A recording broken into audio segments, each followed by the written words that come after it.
va accueillir donc le docteur Nicolas Wolf, médecin, chef de service au Centre de rééducation fonctionnelle des Embruns à Bidart, qui va nous parler de la rééducation de malades, de personnes qui ont des handicaps quand même assez lourds, en eau de mer chauffée. Voilà, donc on laisse la parole à Nicolas Wolf.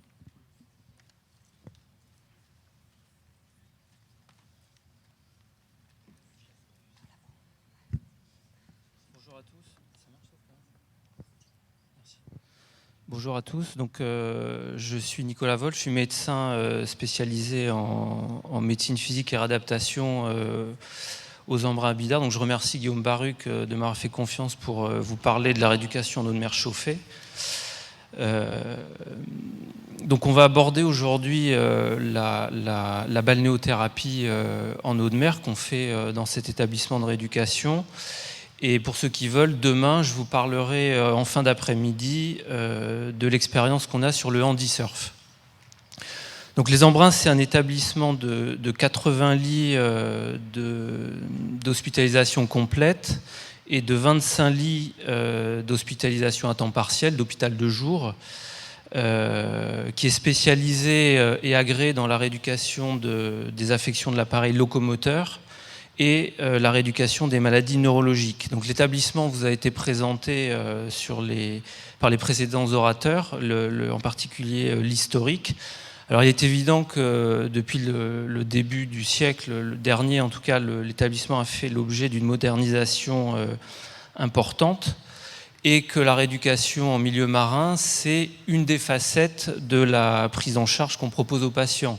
Puisque la rééducation moderne, en fait, c'est une rééducation qui est dite multidisciplinaire complexe. Donc, en fait, on est au centre, le patient est au centre et intervient donc la rééducation en eau de mer, mais aussi la kinésithérapie à sec, l'ergothérapie, la prise en charge par les orthophonistes, les neuropsychologues. La partie historique, donc je reviendrai rapidement dessus. On a vu l'éclosion des centres héliomarins et des hôpitaux maritimes dans le milieu du 19e siècle, avec la prise en charge de maladies telles que la tuberculose, le rachitisme et les tumeurs. Et il a été créé à Roscoff en 1889 le premier établissement de soins pour patients atteints de rhumatisme. Et Roscoff est devenu vraiment le berceau de l'hydro-kiné-balnéothérapie marine. Le principe, c'est la rééducation au milieu vivant, en tout cas initialement, puisque maintenant, vous imaginez bien qu'avec les normes sanitaires, les données changent beaucoup, mais également un élément riche en éléments minéraux, comme on a vu sur le précédent topo, et chauffé. J'aborderai pas dans le propos le thermalisme, l'aquagym, parce que c'est des pratiques qui sont pas du tout dans mon domaine de compétences. De la même manière, on ne prend pas en charge la partie pédiatrique des enfants, ni la partie psychiatrique, avec, vous comprenez bien, des applications en balnéothérapie dans ces pathologies, mais qu'on n'aborde pas, on ne prend pas en charge aux embruns. Également, vous trouverez, si vous lisez des articles sur la rééducation en milieu marin, vous trouverez des données sur l'utilisation d'algues, de boue et de sable. C'est des choses aussi qu'on a abandonnées dans les centres de rééducation fonctionnelle. Donc je ne l'aborderai pas. Les différents principes physiques de la rééducation en eau de mer, il y en a 3 qui ont toujours été abordés brillamment auparavant. Il y a la poussée d'Archimède, la chaleur et la résistance de l'eau. Donc la poussée d'Archimède, vous voyez ici, tout le monde connaît la pression exercée par l'eau d'un corps immergé, avec le parallèle entre l'eau douce et l'eau de mer, avec au niveau d'immersion totale 10% du poids du corps en eau de mer contre 20% en eau douce, et ensuite l'immersion sternale, l'ombilique, le bassin, et on arrive à 100% au niveau des jambes. Donc on va se servir de ces propriétés, vous allez voir, pour rééduquer les patients. On se sert donc de cette poussée d'Archimède principalement pour une reverticalisation plus rapide des patients qui ont été alités après, par exemple, des fractures ou des maladies neurologiques qui ont imposé aux patients d'être alités. Ça nous permet de faire une remise en charge progressive avec des niveaux d'immersion dégressifs, comme on peut le voir sur la précédente diapo. C'est-à-dire qu'un patient qui a un os cassé, on le met initialement en immersion complète, et plus on est à distance de la fracture, plus on va baisser le niveau d'immersion, par exemple pour le faire marcher. Les propriétés la poussée d'Archimède va être utilisée également pour la mobilisation des articulations, soit de manière passive, soit avec l'aide de flotteurs. On va le voir plus précisément tout à l'heure. La deuxième propriété physique qui est intéressante pour nous, c'est la chaleur, l'eau à 32 degrés, qui va entraîner donc une vasodilatation périphérique avec une baisse de la pression artérielle et une augmentation de la fréquence cardiaque. On note également, pour un patient dans l'eau, une diminution du tonus musculaire qui va entraîner la facilitation des mobilisations articulaires, en particulier quand la gêne dans le mouvement passif est liée à des contractures musculaires. On note également une baisse du seuil de perception de la douleur qui va nous permettre de faire dans l'eau des exercices qui ne sont pas réalisables en kinésithérapie à sec ou en ergothérapie. Donc on va réussir à faire passer des caps aux patients grâce à la prise en charge dans l'eau. La chaleur a par ailleurs des effets qui peuvent être indésirables avec la sensation de jambes lourdes en fin de séance. C'est pour ça que parfois on propose aux patients une immersion en eau froide afin d'avoir l'effet inverse, à savoir une non pas dilatation, mais constriction, et qui permet d'éviter d'avoir cette sensation de jambes lourdes après la prise en charge dans l'eau. La résistance hydrodynamique, donc la troisième propriété, je mets résistance hydrodynamique et poussée hydrodynamique sur la même diapo, c'est pas tout à fait la même chose. La résistance de l'eau va permettre, on va l'utiliser pour le renforcement musculaire avec différents accessoires qui peuvent être des palmes, des palettes ou des flotteurs. On va l'utiliser, cette résistance, en travail initial de rééducation des troubles de l'équilibre en sécurité, avant de faire un travail à sec. Alors bien évidemment, en sécurité, dans l'eau, on n'est pas forcément en sécurité, mais un patient qui a des troubles de l'équilibre va avoir le kinésithérapeute à proximité directe, lui faire travailler ses troubles de l'équilibre avant de le faire travailler à sec. On ne va pas prendre le risque de noyer un patient qui a des troubles de l'équilibre, bien évidemment. La rééducation à la marche est utilisée dans ce qu'on appelle des couloirs de marche. On peut augmenter le niveau d'exercice en utilisant des courants. C'est très intéressant, en particulier, on se rend compte qu'après, par exemple, des opérations du genou, de la hanche, après des fractures, on va avoir des patients qui n'ont pas de déficit de la force musculaire ou de la sensibilité, mais qui vont avoir une marche complètement perturbée. On appelle ça une perturbation du schéma de la marche. C'est extrêmement difficile à rééduquer, c'est parfois très très long. Le changement du genou, de la hanche sur un plan orthopédique n'a pas posé de problème. Par contre, le patient ne sait plus marcher. Là, on utilise avec d'excellents résultats la rééducation en eau de mer. Alors, on attend que le patient est cicatrisé pour pouvoir le mettre dans l'eau, mais c'est extrêmement intéressant de pouvoir le faire marcher avec donc ce problème de schéma de marche qui évolue très très bien dans l'eau. La poussée hydrodynamique est utilisée pour les hydromassages avec toutes les propriétés relaxantes, massantes de CG. J'ai voulu mettre une diapo dans cet exposé sur la composante psychologique de la rééducation en eau de mer, parce qu'il faut bien avoir en tête que le fait de mettre un patient dans l'eau peut constituer un obstacle réel chez quelqu'un qui va devoir montrer son corps, avec parfois une pudeur qui peut être liée au handicap physique. Vous comprenez bien qu'une jeune femme amputée de jambes, par exemple, va devoir passer cette épreuve de montrer son corps à son thérapeute et aux autres patients, puisque les séances ne sont pas forcément des séances individuelles, mais également de la pudeur qui peut être liée à l'âge ou à l'obésité, enfin tout ce qu'on peut imaginer en maillot de bain dans une situation de vulnérabilité pour nos patients. On retrouve également dans les publications médicales la notion d'un effet euphorisant de la rééducation en eau de mer, avec une activité inhabituelle qui peut avoir valeur d'exploit pour les patients, en particulier les patients qui ont peur de l'eau ou qui ne savent pas nager, même si, bien évidemment, la rééducation en eau de mer n'est pas de la natation. Les patients ont pied dans le bassin et sont avec un thérapeute. Mais chez un patient qui a peur de l'eau, il y a véritablement une valeur d'exploit à s'immerger. En plus de ça, après un accident ou un épisode neurologique. Alors pour certains auteurs, l'immersion en eau chaude rappellerait au niveau du subconscient la cavité utérine maternelle avec un effet de bien-être et réconfortant.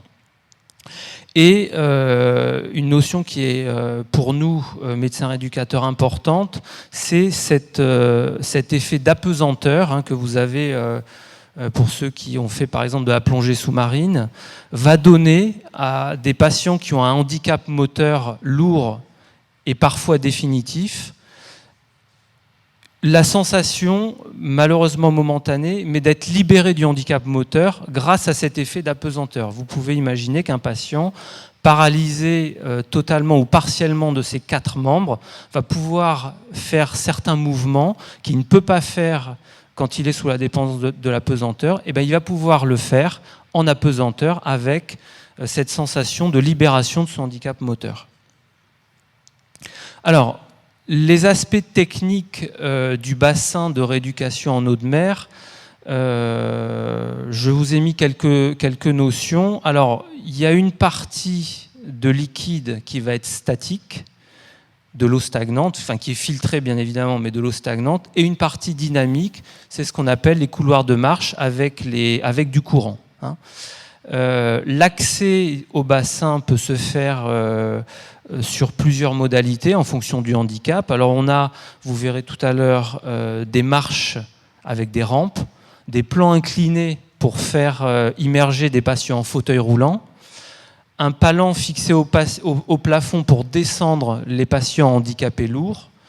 La partie handicap lourd, c'est les 3 derniers items, c'est le palan fixé au plafond qui descend le malade, la plateforme d'immersion que nous on a choisi pour différentes raisons, et le lève-malade à commande électrique.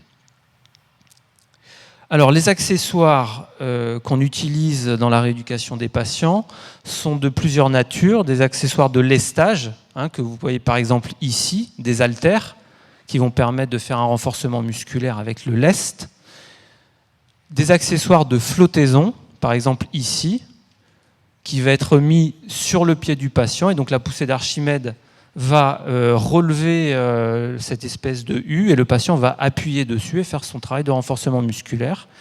Et vous avez des accessoires, par exemple ici ou ici, de résistance au mouvement, qui sera utilisé donc sur des mouvements plus ou moins toniques du patient.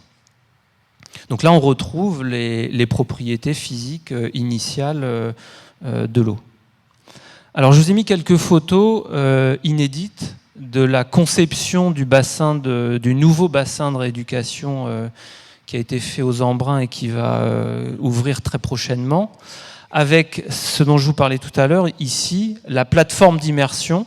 Donc c'est une plateforme mécanique qui permet de descendre un patient handicapé lourd de manière progressive.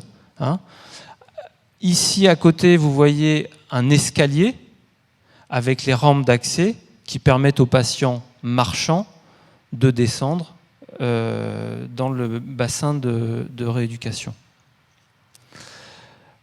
La partie qu'on vient de voir se trouve de ce côté-là. Là, on est à l'opposé, avec ici, en fait, une zone qui va être dédiée, vous verrez sur la fin de l'exposé, à la prise en charge des épaules. On a un protocole qu'on a développé maintenant depuis plusieurs années sur la prise en charge de la chirurgie des tendons de l'épaule. Alors le tendon, c'est très capricieux, l'épaule, c'est extrêmement douloureux. Et en fait, on disait initialement qu'un tendon d'épaule opéré, il fallait immobiliser pendant 45 jours le temps que le tendon cicatrise. Et au bout du 45e jour, commencer à faire des mouvements. Vous imaginez une articulation complexe, immobilisée pendant 1 mois et demi, les difficultés et la douleur du patient pour reprendre une mobilité normale et un contrôle musculaire normal après 1 mois et demi d'immobilisation. Donc en fait, on a été voir du côté de Lyon une équipe qui était extrêmement performante dans la prise en charge de cette chirurgie d'épaule, et on a appliqué un programme de rééducation où en fait le patient, dès le lendemain de son opération, fait des mouvements passifs de son épaule guidés par l'autre main, avec une partie qui est faite en kinésithérapie à sec et une partie qui est faite en balnéothérapie. Vous voyez derrière un espace avec des couloirs ici qui vont être dédiés aux hydromassages, à la marche et aux hydromassages, et ici un banc qui va permettre de faire des exercices en position assise. La vue en face de la plateforme d'immersion, avec ce dont je vous parlais tout à l'heure, les fameux couloirs de marche, qui vont permettre aux patients, en toute sécurité dans ces barres parallèles, de se tenir et de faire des allers-retours avec des niveaux d'immersion différentes. Voyez ? Avec des niveaux progressivement, dans l'autre sens, progressivement décroissants. Le plan incliné, ici, vous voyez, je ne sais pas si on voit bien sur la diapo, avec la possibilité de monter et de descendre, donc également avec un niveau d'immersion qui va varier sur quelques mètres. Et ici, une espèce de petit escalier qui va permettre aux patients de travailler le déroulé du pas. On a prévu également, en fin de séance, ce que je vous disais tout à l'heure sur la partie chaleur et potentiellement jambes un peu lourdes en fin de séance, vasodilatation, de faire ici un couloir de marche avec de l'eau froide, qui va permettre aux patients, en fin de séance, un temps plus ou moins long, qui va permettre la vasoconstriction en fin de séance des jambes et d'avoir une sensation de fraîcheur en sortant du bassin de rééducation. La même mise en eau, prise il y a quelques jours, avec ici donc la plateforme d'immersion, l'accès par la rampe d'escalier, la zone dédiée à la prise en charge des épaules, la zone avec les jets, et au fond, vous voyez le couloir pour l'eau froide. Voilà, ça c'est la zone d'hydromassage avec les rampes de déplacement pour les patients. Pour terminer cet exposé, j'ai pris quelques vidéos pour que vous voyez un peu les mouvements qui sont réalisables par le patient dans l'actuel bassin de rééducation. Alors donc là, vous pouvez voir un travail de renforcement musculaire, donc sur plusieurs groupes, sur les muscles extenseurs de hanche, sur les muscles extenseurs de genoux, avec en plus un travail proprioceptif sur la cheville, le genou et la hanche. C'est-à-dire que la patiente non seulement fait du renforcement musculaire, mais également fait un travail pour garder la planche sous son pied, un travail proprioceptif. Vous voyez, un travail de rééducation du réflexe, une rééducation de l'équilibre.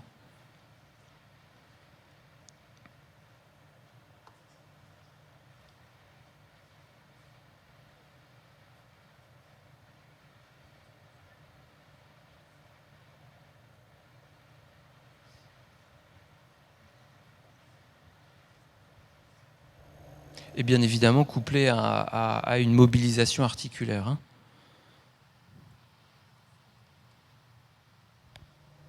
Donc là, le renforcement musculaire de la sangle abdominale avec le travail de pédalo. Donc là, on a renforcement musculaire, entretien des amplitudes articulaires, et puis un travail dynamique au niveau des membres inférieurs et un travail statique au niveau de la musculature abdominale et lombaire. Tout ça étant bien évidemment guidé par le kinésithérapeute. Là, vous voyez ici un travail donc, de flexion de genoux en monopodal, qui va être également couplé à un travail de l'équilibre, un travail proprioceptif.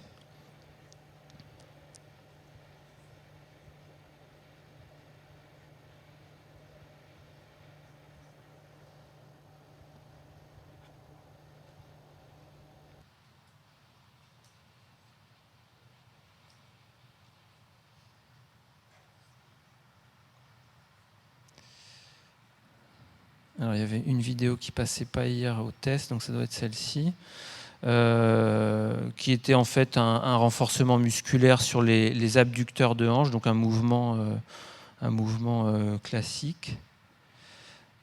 Là, vous avez les escaliers, donc la diapo que je vous ai montré tout à l'heure, sur le bassin actuel, le patient peut travailler les escaliers, donc toujours pareil, les principes de renforcement musculaire avec des niveaux d'immersion qui varient dans l'exercice et une mobilisation articulaire, donc hanches, genoux et chevilles.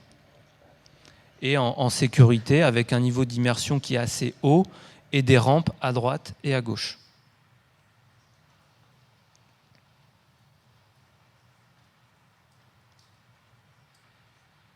Alors là, on passe au protocole épaule, le fameux protocole épaule, où vous voyez ici un patient qui est attaché par le bassin, qui est maintenu par le bassin, en position allongée sur le plan d'eau, et il va se servir de la poussée d'Archimède, en fait, et du bras derrière qui est sain, qui n'a pas été opéré, pour regagner l'amplitude d'antépulsion de son épaule opérée.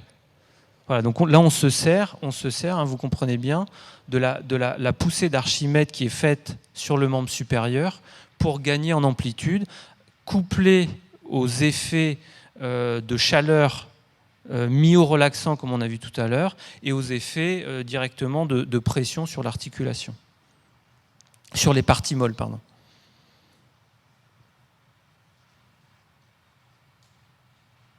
Un deuxième exemple de cette mobilisation qu'on appelle autopassive. Donc là, vous voyez, on a équipé le patient d'un masque et d'un tuba. Donc il peut maintenir le travail longtemps sans se noyer, sans avoir à aller reprendre sa respiration.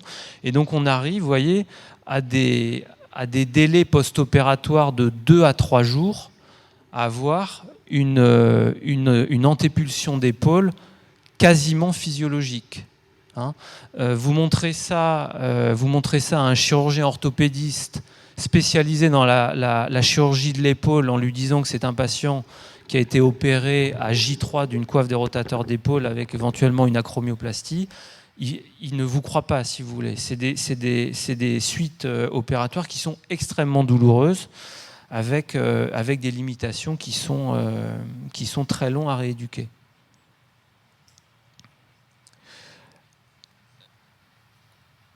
La dernière, me semble-t-il, voilà. Donc là, c'est un patient qui est sportif et qui est surfeur au départ, donc il a une condition physique qui est bonne.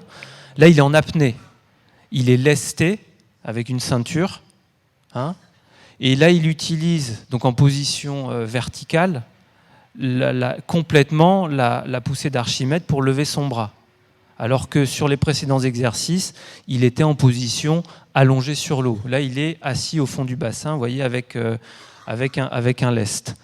Alors ça, c'est intéressant de prendre en charge ce type de patient, mais vous comprenez bien qu'un patient un peu plus âgé ou dans un état général un peu moins bon, c'est des choses qu'on ne peut pas demander, ou en tout cas qu'on peut demander en toute fin de séance de rééducation. Là, on a un cobaye qui est très très bon.